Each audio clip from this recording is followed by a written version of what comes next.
Buenos días para todos. Un amable visitante del canal me hacía el día de ayer una pregunta que creo que vale la pena retomar en un video.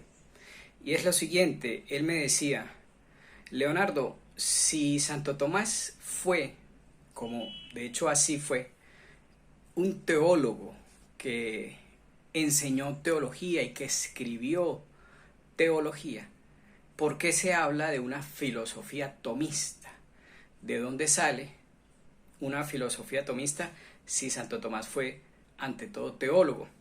Bien, pregunta muy interesante, pregunta que de hecho se la han formulado los seguidores de Santo Tomás por siglos y que incluso ha generado debates porque ciertas opiniones han sido formuladas en el sentido de negar la existencia propiamente de una filosofía tomista. Santo Tomás sería teólogo y punto. Y en las obras de Santo Tomás habría que aprender teología.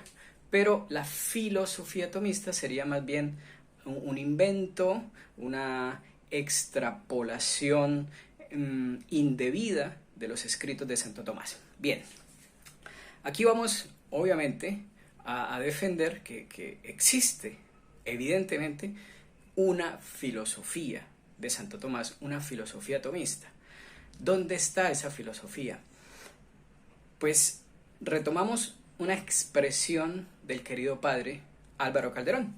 Él dice de manera contundente: la filosofía se aprende, a filosofar se aprende en Aristóteles comentado por Santo Tomás.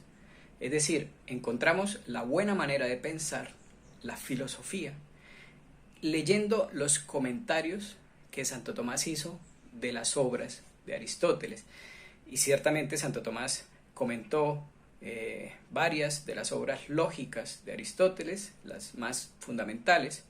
Comentó la ética de Aristóteles, comentó la física de Aristóteles, la física general y algunos de los libros menores de física. Comentó la metafísica de Aristóteles. Entonces, en esos comentarios tenemos el germen de una filosofía tomista.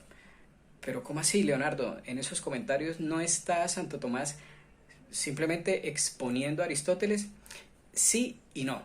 Sí, es cierto, en esa época los profesores tomaban un texto de un autor famoso, reconocido, de una autoridad, y lo comentaban, perdón, palabra por palabra. Entonces, evidentemente, Santo Tomás comenta a Aristóteles, pero lo hace de tal manera que no solo lo comenta, no se limita a comentarlo, sino que lo profundiza, lo amplía, incluso lo completa, incluso lo corrige.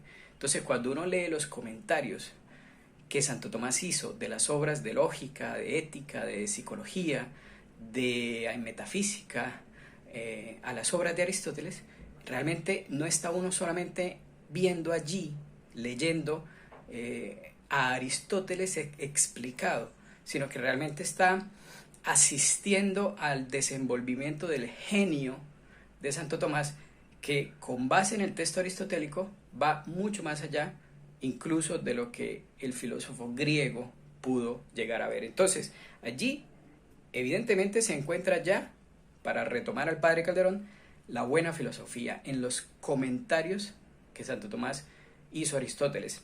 Pero además podemos encontrar la filosofía tomista en las propias obras teológicas de Santo Tomás, porque, por ejemplo, la Suma contra los Gentiles es una obra de carácter eminentemente filosófico, sobre todo los 3 primeros libros.